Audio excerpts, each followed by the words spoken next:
What is up, everybody? Happy Sunday. Happy Mother's Day. Hope you guys gave your moms a little bit of extra love. I've got CG Ruthless on here with me today. We're going to talk a little bit Niners minicamp and kind of some other topics that we threw in there, and we'll get into it.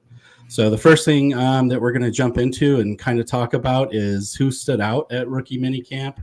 And, I'll just start with you, CG, and get your thoughts on, obviously it was secondhand information that we got, but what are your initial thoughts?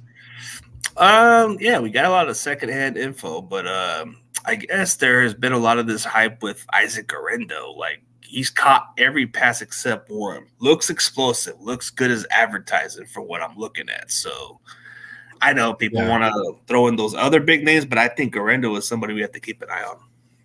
Yeah, absolutely. I think he's somebody who could push Elijah Mitchell for that second spot. He looks really explosive on some of the film. He ran a 4.33 like everybody probably knows, and very athletic, 9.90 on the relative athletic score, best since 1987, something like that. Or the top 20. Yeah, so 99th percentile there. It's going to be interesting to see how that transitions onto the field. So, we'll see. It'll be interesting when those pads come on to see how he operates. Yeah. One thing, what were your takeaways? Some of the beat writers talked differently, had different takes on Ricky Pearsall. What did you gather from that? I think they're just completely different. Like, when you look at what David Lombardi is, he kind of keeps it more positive. He puts it more in a different perspective. Grant Cohn is all about going negative, put people down a little bit. You look at Larry Krueger, he kind of bounces in between. So it feels just right, like you said, like the little bears and all the other stuff. Yeah, Goldilocks and the three little bears. Like Grant's just a little too cold and Lombardi's a little too hot. Larry might be just right. Sometimes on a good day. On a good day, you got to catch him on a good day. But a lot of the footage, something that I saw, something that I took away from watching Ricky Pearsall, we got a little bit of footage, not a lot, but his cutting ability is uncanny. Like, I saw him working out with Jalen Waddle and Tyreek Hill in Florida, and his cutting ability. One of the things Larry did say that I kind of disagree with is that he doesn't have the ability to juke, but I don't see that at all. And he played with a couple bad quarterbacks throughout his college career.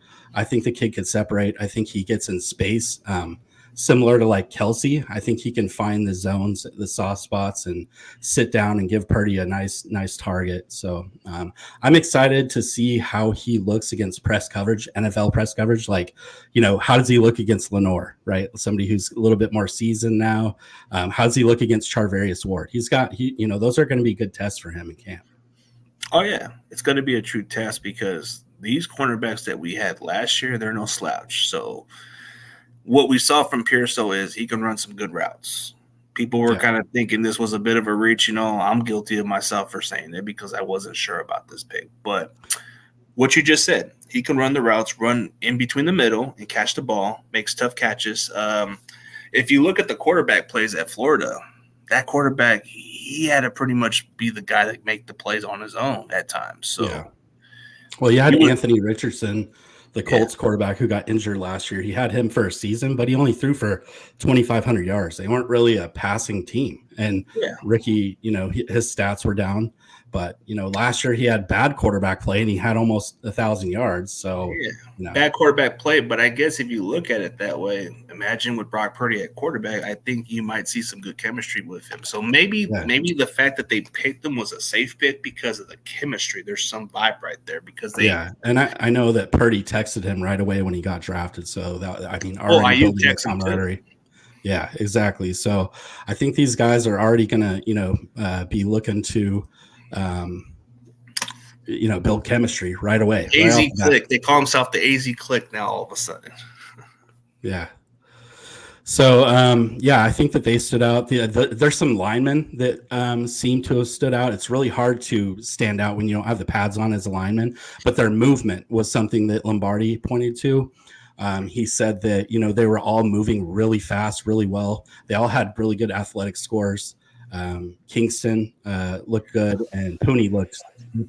Both Larry and David raved about Pooney. So, I mean, as a former offensive lineman guy, I can see how the difference is. Yeah, without the pads and all that stuff, you look great. But yeah, Pooney moved fantastic. I mean, you see it from all linemen, but I want to see what they do with full pads. There's a difference.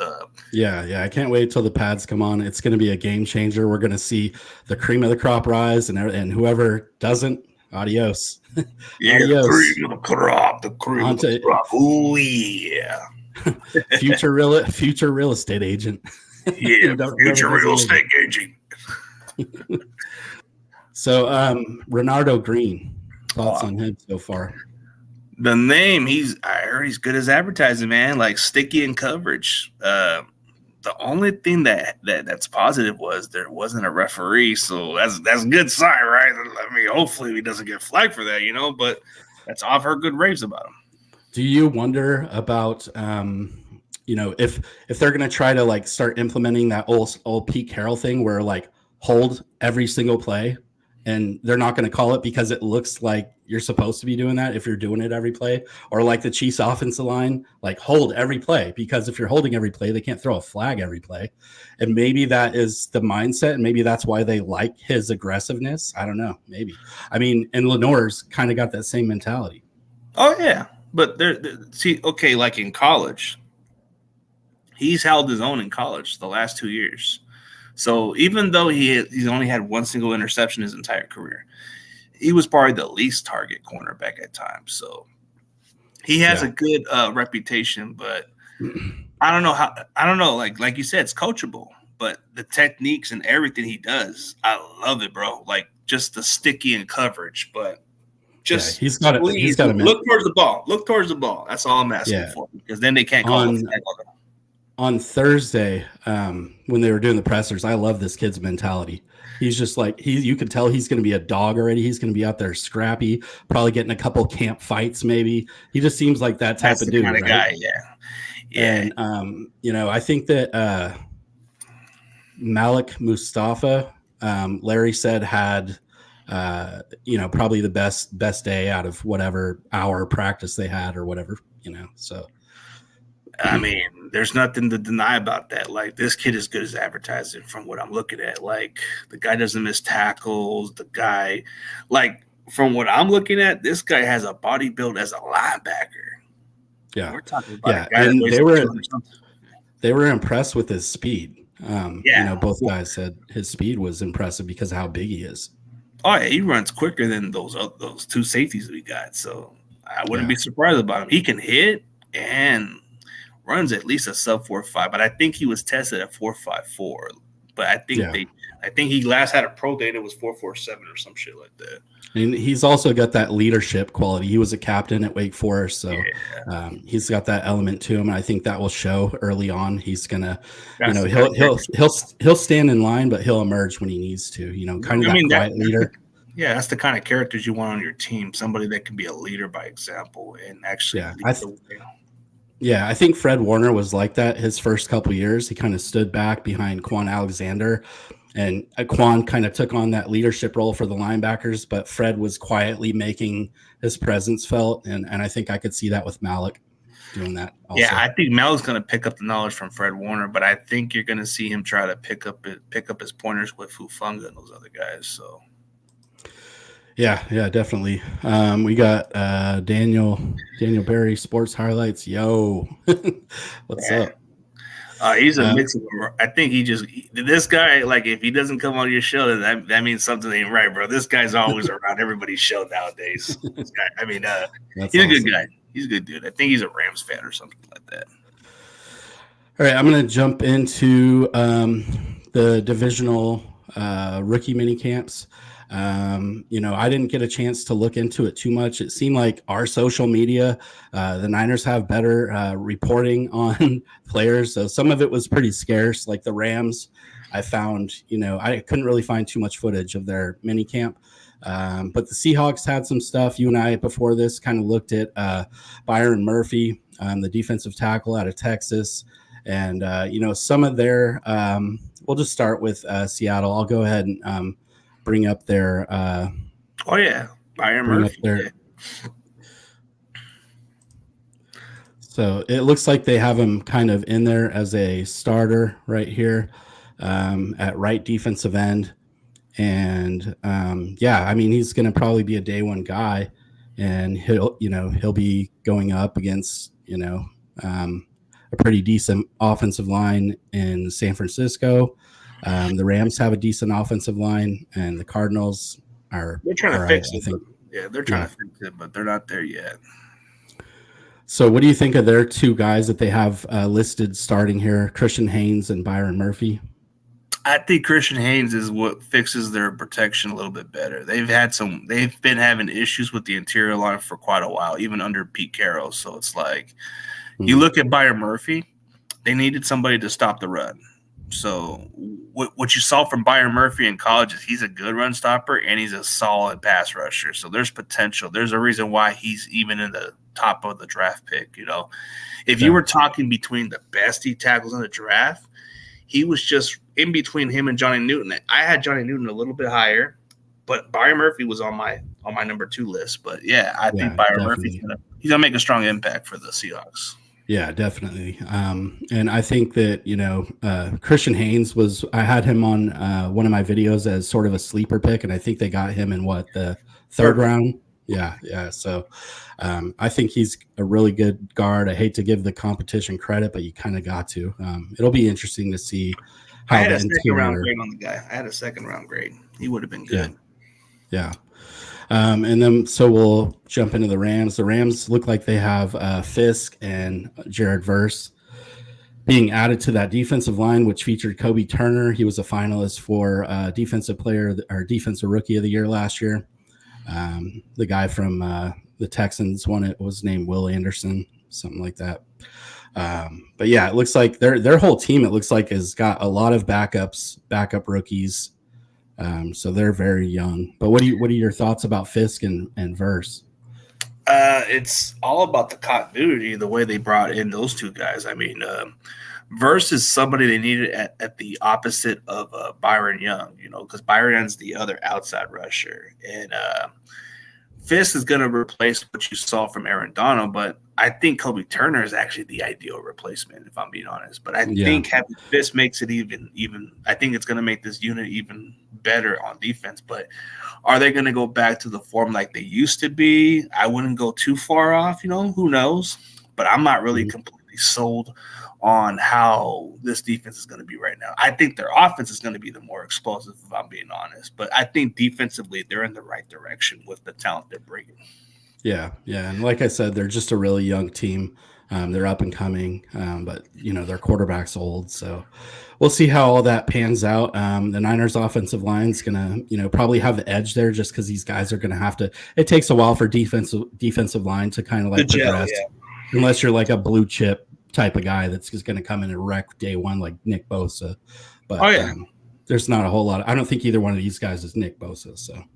Nah, but I think the way you want to build your defense is the way they got Kobe Turner last year. He was a huge steal for them. I mean, Byron Young, I think he showed flashes that he can be a good solid edge rusher. They added 2 of the Florida State players. If anything else, it should be promising for their defense to improve the production a little bit.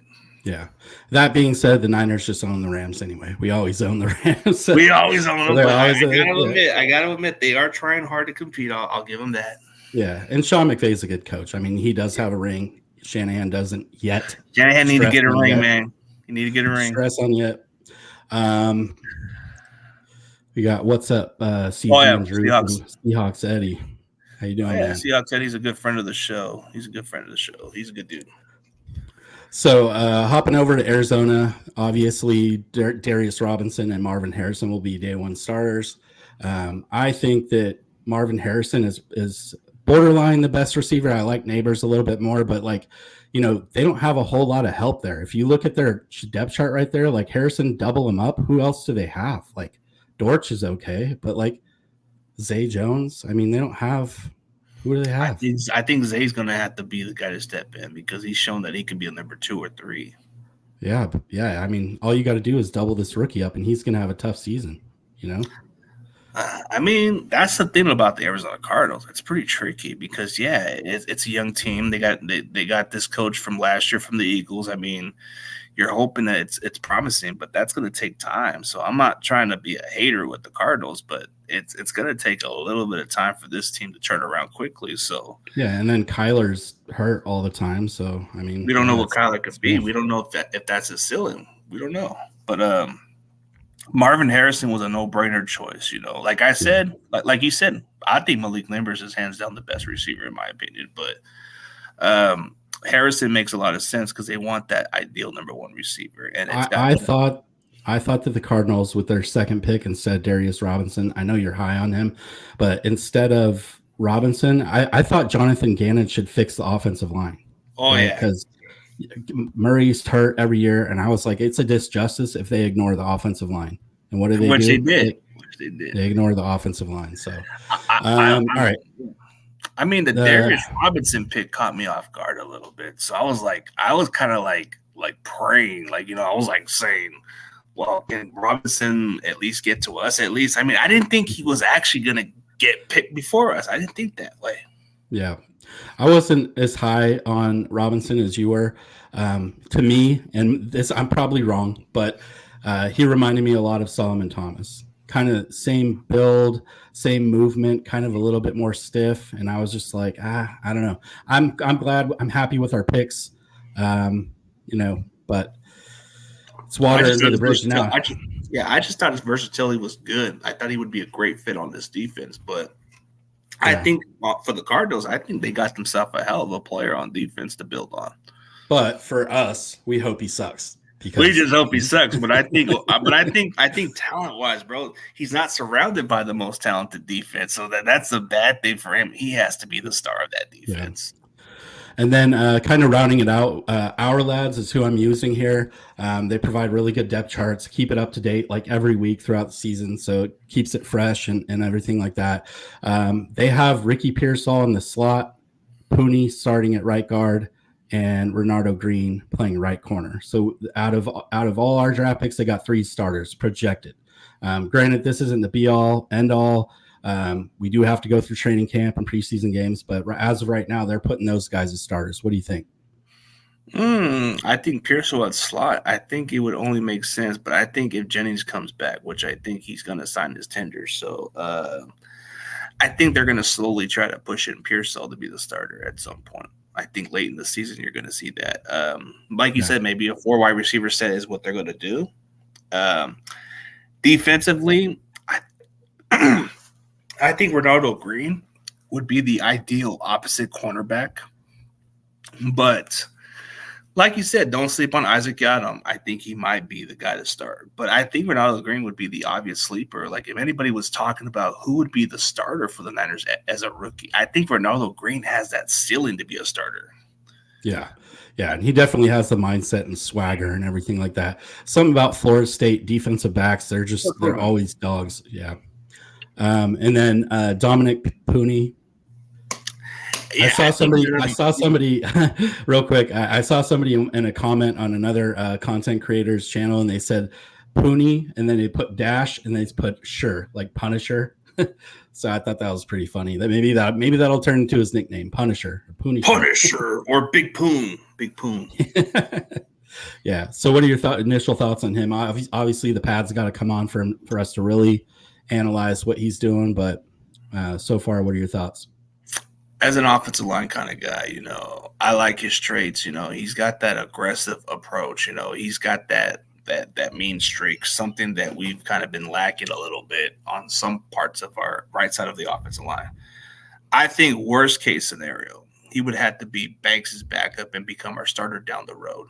That would be the worst case scenario. But I like Pooney's upside. I think he would be a great guard at the next level, but I think his experience at tackle can be very viable. Like, let's say McKivitz doesn't do good. Why not you just put in Pooney out there? I think Pooney can hold up pretty well. If you look at it, he's at least going to be a good run blocker, right? Yeah, but if you look at what he did at Kansas at the tackle position, he actually didn't allow a single sack. So he does give you some of that versatility.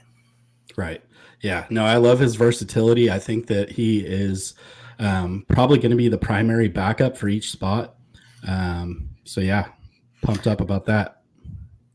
Oh, see, there's some of them people in the chats, man. I'm telling you. Sure. True Blue Lenny Jesse Gonzalez. Salute, yeah, man. That's a good friend of mine, old high school friend. So he's cool. Here supporting the channel. So there's a couple. There's that Dolphins fan that gives me questions. Nobody, I think he was going up more. Yeah. He's a good dude. He's one of my guys. He gives you some questions, but here's our favorite guy. He's in the comment section, by the way. Yeah, we got Josh. Josh, yeah, salute, my guy. What's up, fellas? Having to make these kinds of tough decisions on the depth chart is a good position to be in. Definitely enjoying the conversation. Go Niners. Definitely go Niners. Look forward to Friday, Josh. Yeah, me and Josh are going to work something pretty soon too. So yeah, we're going to discuss about it, but we'll get to that later. But we got one more guy to cover real quick, and we talked about him a little bit before we hopped on here. Malik Mustafa. Because of Talanoa Hufanga's questionable, maybe he'll be back, maybe he won't. What do you think about Malik? I think Malik best case scenarios, he can actually win the starting job. Worst case scenarios, he would have to be just a backup to our guys, but he would be the best viable backup. We just got this comment in. Nugent is the real star of this draft. He's a little bit shorter. He's got shorter arms, but he has been taking reps at center. So I think that's where he's going to be competing with Luciano to be the backup behind Brendel. So I think that, Luciano and Nugent and also Mays, I'm not going to count that guy out. Mays, those three guys will be battling it out for that backup center spot, I think. What do you think? Yeah, I think that's what it's going to be with Nugent because I'm going to be honest with you. I don't even think he'll make the roster, but I think he'll have to make it as a practice squad guy. So, yeah, I think what we're going to get is I think Jared Kingston's going to have to make a strong case to stick around the roster if he can play center in other spots, which he's shown versatility. I think that's going to be his job. But yeah, I think they're going to move him around, kind of see where he has the most strength, and then they'll be like, that's your spot in the NFL. I think that he does have a chance to be the backup center, maybe the starting center at some point. So yeah, I really like him. I think we were talking a little bit about his personality. Dude, that guy has like a sarcastic personality, bro. I can just relate to this guy. But yeah, I agree with Grant there to say. Yeah, Puna's a nasty player, bro. He would probably kick a lot of people's butts. Yeah, I agree. Like WWE style, this guy can be like the next WWE champion if he retires, but we ain't going there. We have a question from Roberto Hastings, who we got kick returner. This may be a surprise. I know some people have Jacob Cowan as possibly the returner, but I'm going to go on a limb and say Isaac Garendo. That was my guy, and I wanted just thinking the same. I wanted a running back to do this and not a receiver, because I think with the new kickoff rules, you're going to need a bigger guy to be able to like run over the smaller defending special teamers. And I think if he gets ahead of steam, that guy's going to be a load to bring down on a kickoff return. You might there might be some business decisions being made by the smaller special teamers if that guy's coming with a full head of steam at you. So I definitely think Garendo is going to be a candidate for that. I think Ricky and Cowing. I don't think Trent Taylor makes the team, but I think Ricky's probably going to do punt returns this year just so he can contribute in that way as well. I think that would be the start for Ricky, but I think realistically, if you're looking for a returner with upsides, I think Garendo would be the perfect guy. The big body, and then you get to see what he could do. Like, let's say he shows enough return skills. Now we get to see what we can do with him on offense. Maybe we can try to slowly get him into the offense. Yeah. I'm going to move on to matchups. So just kind of like speaking solely on the rookie matchups, just because you could get into a whole nother show with all the matchups that will happen. But if you're talking about like Ricky Pearsall versus I don't think there's any division rival corners that will start, will there? I think when you're talking division rival corners, the Cardinals do have this guy we wanted in the draft, Max Melton. I think it's going to be one of those. I don't know if he'll be the starter. I think he might be the starter. They do have him listed as a starter. I think I We didn't touch Dude, on that. So that's going to be an interesting matchup, bro. So Ricky Pearsall, Max Milton, that'll be a good one. And then obviously Pooney versus all the other guys that we talked about. Versus Byron Murphy or versus Braden Fisk and those Jared Verse, maybe if they do stunts or things like that. I think that's going to be fun to watch and kind of see as division rivals. Who else do we got? Renardo Green, Marvin Harrison, maybe. I think Marvin Harrison versus Ronaldo Green would probably be the most intriguing matchup. And then you have there's another receiver. Wait, no. Actually, there's just Marvin Harrison in that matchup. So I'm kind of intrigued by that because if he can hold on Malik Neighbors, I think he can have no problem holding up on Marvin Harrison. I think Malik Neighbors is more of the better receiver in the draft. Yeah, definitely. And then there's a bunch of backups. I think like Tip Ryman, the Cardinals tight end 2. I like that kid for some reason. He seemed like a good blocking specialist. He kind of has the potential to be a really good solid number 2 tight end. But, man, the Cardinals are taking some guys I wanted, bro. Like, I'm going to name you some list of players that I was just upset they took, man. Like, Darius Robinson, I was pretty high on that guy. Like, dude, why? And then Max Melton, damn. And then you just talked about Tip Rodman, bro. Kind of makes me upset about it, but yeah. But can't hate on it. Let's see. Brock's favorite receiver. I'm going to see if there's any more comments before we move on. We'll move on to matchups. Future starters.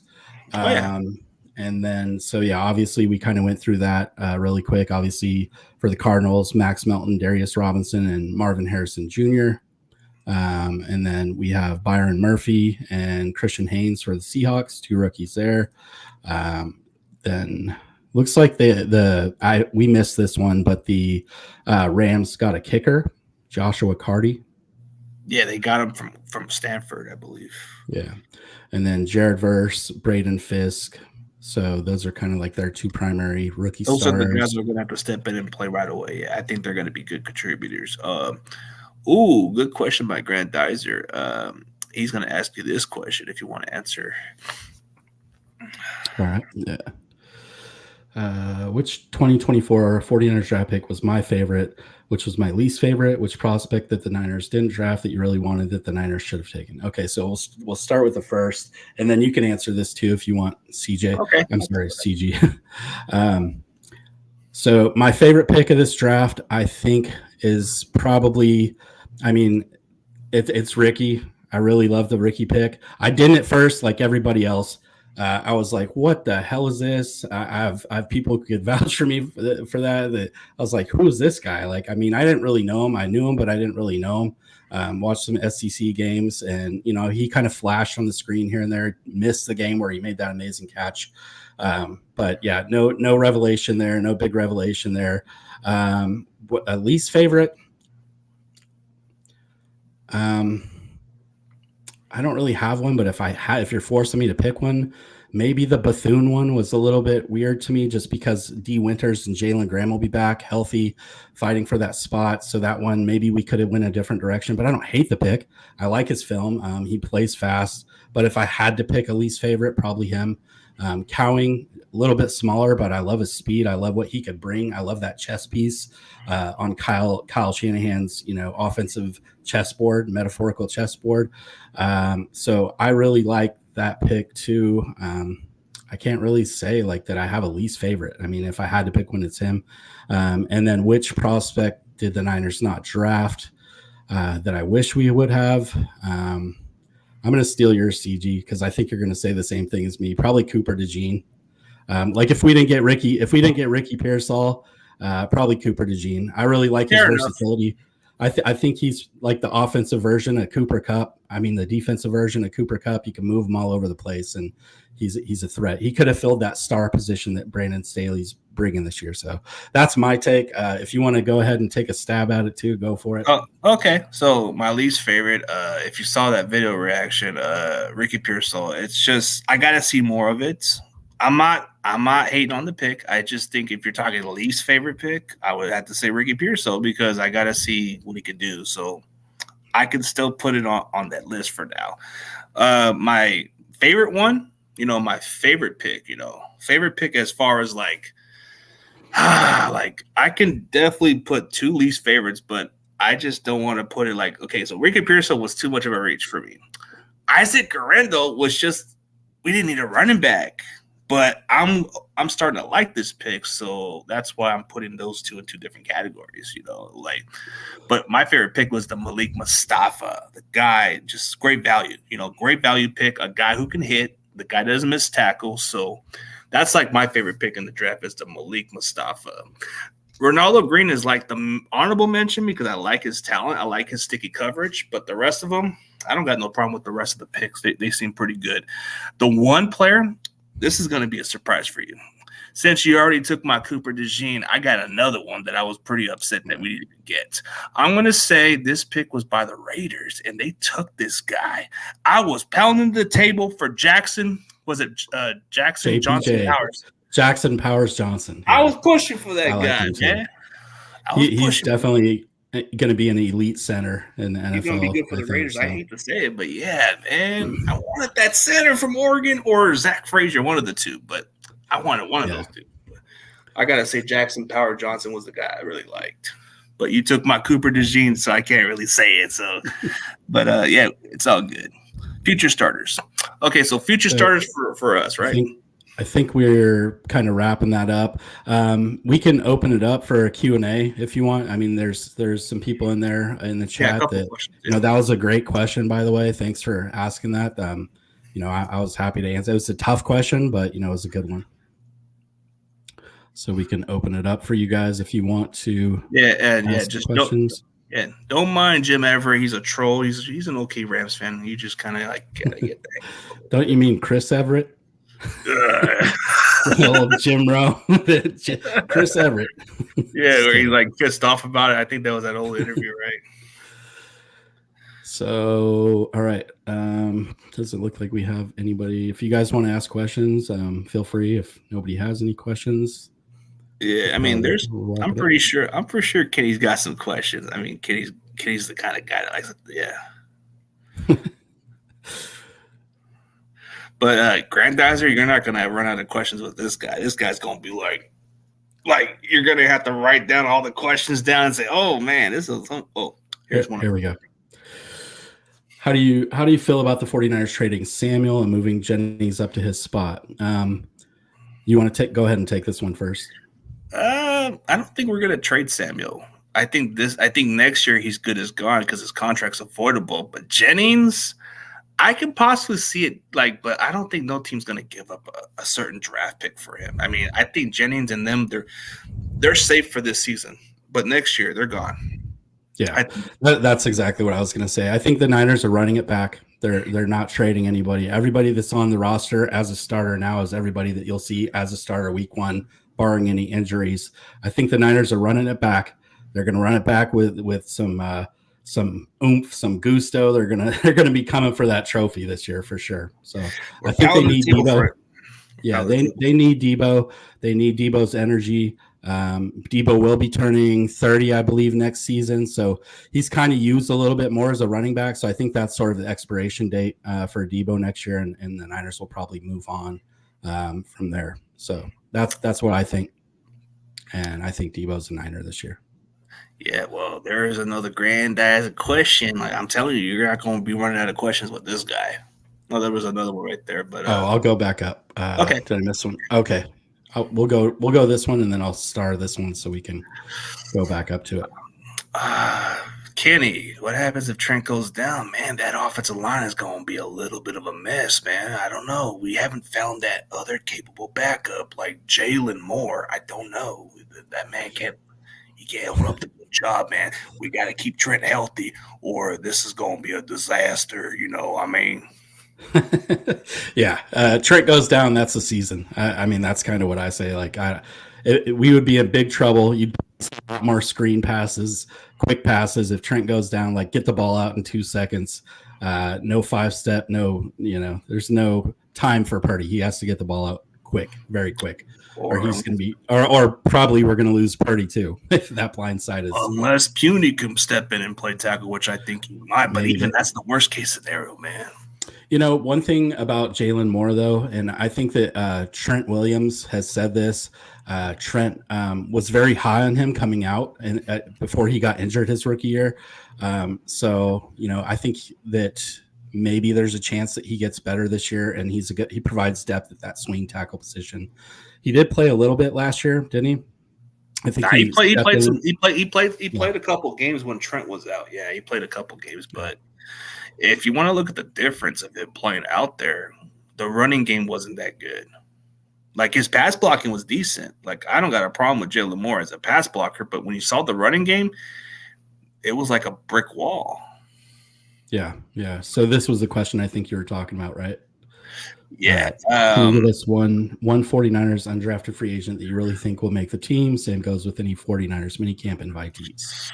I'm gonna have to say Mason Plime. Like, I think the tight end group is probably not the most strength one that I think, but it's not because I interviewed the kid, but I think there's some upside of potential with this kid, so he might make it as the fourth tight end. So I think Mason Plime has a simple path than the rest of those other guys. Yeah.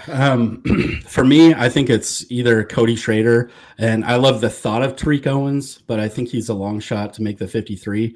Looking at his film, he runs. He looks like T.O. cloned himself, and he's like out there running exactly the same as his dad. Like, when you see him run, I see T.O. Whether that's going to translate into like knowledge on the field or gameplay or anything like that, who knows? But just as simple mannerisms and running, he's kind of got those longer arms like T.O. He just looks like him. That's all I'm saying. I'm not saying he is T.O. 2.0, but he looks like him. So I'm going to be really watching him. I think that's going to be one of my favorite undrafteds to watch. Cody Schrader, captain at Missouri, all sorts of records. He was up for the Doak Walker Award, eighth in Heisman voting. So I don't know how he went undrafted, but I think the Niners are going to find a way to keep him, especially if Mason or Mitchell or any of those guys, Mitchell, who knows? I don't even count on him being healthy for week 1. So those guys might get bumped up by default. But anyway, yeah, that's sort of my take on that. Yeah, I think as far as a simple path, I would think Mason Plime. But yeah, I think Tariq Owens is probably going to be our favorite like kind of guy we're rooting for. So that's pretty obvious choice. I mean, this one's kind of interesting. Who was our tight end number 2? I want to say this. It's Braden freaking Willis. I'm not going to even go further. Like, I need to see more from Latu. I need to see the rest of those other guys. So I think oh, sorry. Go ahead. No, but I think Braden's actually kind of making a push because last year he had to prove himself as a blocking specialist. So I think this is definitely going to give him an opportunity to showcase what he can be as a receiving tight end. What we saw with him in Oklahoma can really translate at the next level. When I think of Braden Willis, I think of Juwan Jennings at tight end, 240 pounds, got that little energy, kind of brings that little excitement. He's a little fighter, bro. So I like this kid. And you and I are both Sooners fans, so we're secretly, our insides are like hoping that's what happens. I loved him at OU. He was like the only star player there after, Caleb Williams and the Trader. Oh man, dude, I cannot stand Lincoln Riley and the rest of the guys, bro. Anytime USC chokes, it's my best day ever. It's a day to party. Yeah, it's a day to party. When Caleb Williams cries, that makes me happy too. Pline is interesting. I think that he's going to be very raw. I don't know if they can stash him on the practice squad. I want to see how he looks blocking because he's so tall, like he's an ex-basketball player. So that's the one area of concern that I have for him. I don't have any doubt he can catch the ball and he's tall, Jimmy Graham style. I think that's what he'll bring with that. But it sounds like he was moving stiff. I think Larry Krueger said at minicamp he didn't move as well as he thought he would. And that was interesting to hear Larry say that because that was Larry's guy, like all the way throughout the draft. He was like, get Mason Pline. So, I think that's going to be something to watch there. No, I think Pline is probably going to have to make a strong case, but I think he doesn't have the difficult route to make the roster because we do keep 4 tight ends. Yeah. And it's contingent on Cameron Latu, right? Like, can he get out of his head? get out of his head this year, come back healthy, and make an impact because he did look good on Bama. Alabama. Yeah, He was good. Then in the preseason game when he played against the Chargers, he kind of showcased that. Yeah, he had that one over the head catch that Yeah. was pretty nice. So we'll see what happens, but that's going to be a fun one to watch throughout training camp and in the preseason, especially preseason, because all these younger guys are going to get to play a lot. The starters are not going to get to play at all, barely any. So we'll get to see a lot of these younger guys. Yeah, absolutely. Like, I think you're going to see what they're capable of. But I just think if we're looking at the ones that we're excited to watch, and maybe, like you said, doesn't have a long shot, I would say Tariq Owens has to prove us, man. But, man, it's somebody we have to root for sure. I love it. I love the guy. I hope he turns out to be TO 2.0. I don't think it's or going at to least happen. become that last receiver who kind of surprises us and becomes that Victor Cruz type story, moves up the depth chart and comes out of nowhere. That would be good. Here's what I hope. This is what my hope for this guy is, that he'll push Tay Martin out. Tay Martin's been soaking up that wide receiver practice squad spot, and he hasn't done much. And so I hope that Owens is just good enough to like edge him out. And then Owens is on the practice squad as like the 7th or 8th. I think they're going to keep a veteran. Last year they kept Snead and Tay Martin on the practice squad. So I think they're going to keep a veteran and probably a younger guy, not necessarily Owens, but just somebody in their first, 3 Yeah, years. Ronnie Bell's going to probably be the obvious choice to keep because he could do well on special teams, and he's a pretty solid slot receiver you can use. I mean, yeah. My 6, and they kept 6 last year, is obviously Brandon Ayuk and Debo and Jennings are going to be there, no question. Ricky, probably Jacob Cowing, and then Ronnie Bell. I think that's 5, right? And then maybe Chris Conley. I think Danny Gray's out. I don't think Trent Taylor makes it. To be honest, he's only there. He was only there because in case we didn't have those other options. So my 3 guys that are out is Trent Taylor, Danny Gray, and Tay Martin out. The rest of it will work itself out on the 6 on the 53, and then the 2 on the practice squad. That's what I think. Yeah, I think if Tariq can show enough, maybe he could be that second receiver on the practice squad. So I think that's possible. Here's one more question, and then we'll wrap it up. We appreciate everybody who has tuned in today.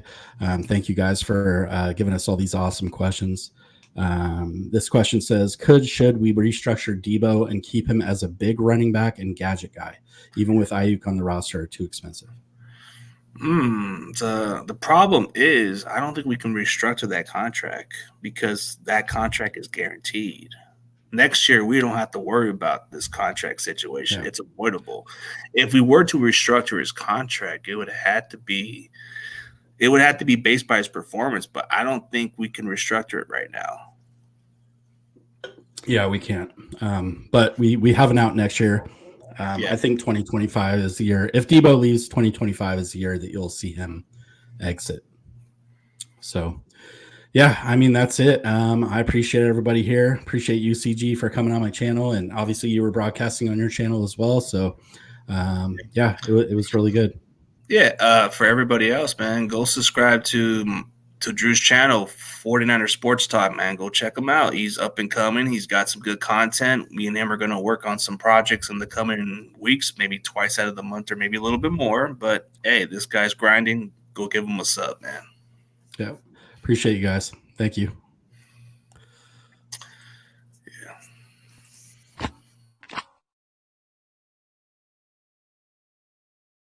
Yeah. Hey, not bad, bro. It's pretty good.